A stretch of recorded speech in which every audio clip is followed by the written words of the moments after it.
السلام عليكم ورحمة الله وبركاته، ازيكم عاملين ايه؟ يا رب تكونوا بصحة وبخير. انا بقى عاملة لكم وصفة النهاردة والفيديو خطير جدا جدا جدا.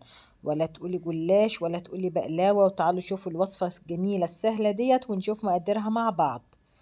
دلوقتي انا عندي هنا نص لتر من الحليب او اللبن، واحط عليه معلقة من السكر وثلاث معالق من النشا، وهدوبهم كويس جدا جدا جدا مع بعض لحد ما اقلبهم بقى لحد ما يدوبوا كده مع بعض.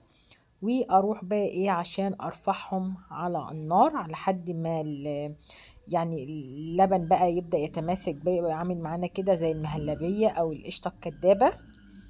ويا ريت لو بتشوفوني لأول مرة ما تنسوش تعملوا اللايك والاشتراك لو عجبكم الفيديو، والاشتراك في القناة. ودلوقتي بقى انا بعد ما تماسك كده اغطيه طبعا عشان ما يعملش قشرة. ونروحوا بقى نعملوا الوصفة بتاعتنا. بقيتها عاملة عندنا هنا نص كيلو من الدقيق، وعندنا معلقة من السمنة، معلقة كبيرة كده سمنة سايحة. وهضيف معلقة صغيرة من السكر ونص معلقة صغيرة من الملح. وعندي بقى كوباية ونص من المية الفترة. وهبدأ انزل بالمية، مش هنزل بيها كلها مرة واحدة، هنزل بيها شوية شوية كده اهوت.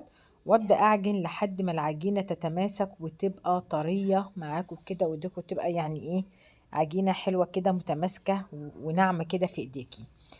وطبعا العجين والدقيق والميه ده حسب برضو نوع الدقيق معاكي، في دقيق بيقبل ميه ياما، في دقيق ما بيقبلش، فانت طبعا تظبطي العجينه معاكي علشان ما تحسيش ان العجينه ساحت منك او فكت منك. طبعا تستعملي النوع دقيق كويس. وادي العجينه بتاعتنا بعد ما لمت اهيت، نسيبوها ترتاح ربع ساعه كده، نغطيها ونسيبوها. وبعد ربع ساعة ناخد العجينة بتاعتنا بقى ونبدأوا نعمل لها بقى رول كده على الرخامة اهوت زي ما انتوا شايفين كده اهو. تحاولوا تعملوه اللي هو متساوي ونبدأوا نقطعوه بقى لقطع متساوية. والقطعة دي تعملوا لي حوالي كده 12 كورة زي ما انتوا شايفين، نكوروها بقى ونسيبوها برضو ترتاح يجي 10 دقايق ربع ساعة. ونبدأ بقى نجيب نشا، مش دقيق، نشا. احنا هنفرد على نشا، استعملنا بقى خلاص الدقيق كده انتهى في المقادير. نبدأ بقى استعملنا كله النشا، نفرد بقى النشا. هنفرد العجينة بالنشا اهو.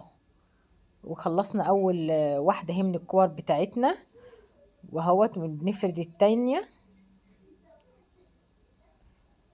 كده. وعايزه اقول لكم حاجه قبل ما احط التانية على الاولى، احنا هنحط الكور بتاعتنا كلنا هنفردوها ونحطها فوق بعضها، بس ما بين كل طبقه والتانية او واحده والتانية كده هنحط نشا، عشان النشا مش هيخليها تلزق في بعضها او تتماسك. وبعد ما خلصت كل الكميه بقى كده، اجبتهم بقى كلهم وافردهم فرده كويسه كده. شوفوا ما شاء الله، شوفوا النشا مخليها طبقات ازاي ومش متماسكه مع بعضها خالص، لا فكين من بعض اهوت. وبعد كده بقى ابدا بقى اشيل طبقه طبقه من الطبقات اللي انا عملتها اهوت. اوسع بس النفس الاول، وادي اول طبقه اهوت. ونعملوها بقى رسمة الوردة الجميلة ديت. شوفوا عاملة ازاي، شوفوها نجيبوها كده شمال ويمين كده بالشكل ده.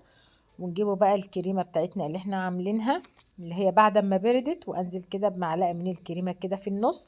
وابدا اغطيها، بس تقفيل عليها حلو وكده. وما بين كل ورقة كده هنقفله بيها، نتنوها سمنة سايحة اهو بالشكل ده كده اهو. وبكده نبقى خلصنا اول طبقة من الطبقات الوصفة بتاعتنا النهاردة. عندنا بقى صينية مدهونة من السمنة او الزبدة. وابدأ بقى شوفوا ما شاء الله، شوفوا عاملة ازاي. وكده اعمل معاكم واحدة كمان اهوت كده بالشكل دوت اهو. تحط بقى الكريمة بتاعتنا، واهم حاجة اللي انت تقفلي عليها كويس جدا عشان ما تطلعش منك. ويبقى شكلها كده في الخبيز بقى لما تدخل الفرن محروقة، وتبقى شكلها مش لذيذ وكده اهو. اهم حاجة تقفلي كويس جدا اهو. وبكده انا خلصت كل الكمية بتاعتي. اروح بقى ادخلها الفرن، بس قبل ما ادخلها الفرن اسقيها كده سمنة. عندي بقى شوية من السمنة كده، شوفي تشربيها كده خالص سمنة زي ما انتوا شايفين كده. واروح ادخلها على فرن على درجة حرارة 180. وبعد ما يطلع هوريها لكم ما شاء الله يا سلام. وشوفوا اول ما طلع، وننزل بقى بالشربات البرد وهي لسه سخنة، ننزل بالشربات البارد بتاعنا على طول، سخنة وهو الشربات بارد. بصوا نخليها يعني ايه تتشرب بقى الشربات كده، ونسيبوها شوية كده لحد ما تتشرب الشربات. طبعا انت بتبقي مجهزة الشربات بتاعك، والشربات يعني ايه لما يكون جاهز معاكي بيكون اريح. اهوت. وكلنا بقى عرفنا مقادير الشربات وطريقة عمل الشربات، يعني مش محتاج اللي احنا ايه نعملوه يعني. فانا كنت مجهزاه عندي، ويعني عايزه اقول لكم الوصفه دي جميله جدا جدا وهتعجبكم قوي. واوريكم بقى ايه واحده بقى كده تشوفوها عامله ازاي. والخبيز بقى يعني شوفوا، انا بحب يعني اخلي الحاجه تاخد يعني يعني ايه تبقى يعني ايه محموشه شويه كده. انا بحب الحاجه كده. انتوا بقى لو عايزينها افتح من كده ممكن تبقوا تفتحوها زي ما انتوا عايزين. ولو عجبكم الفيديو ما تنسوش تعملوا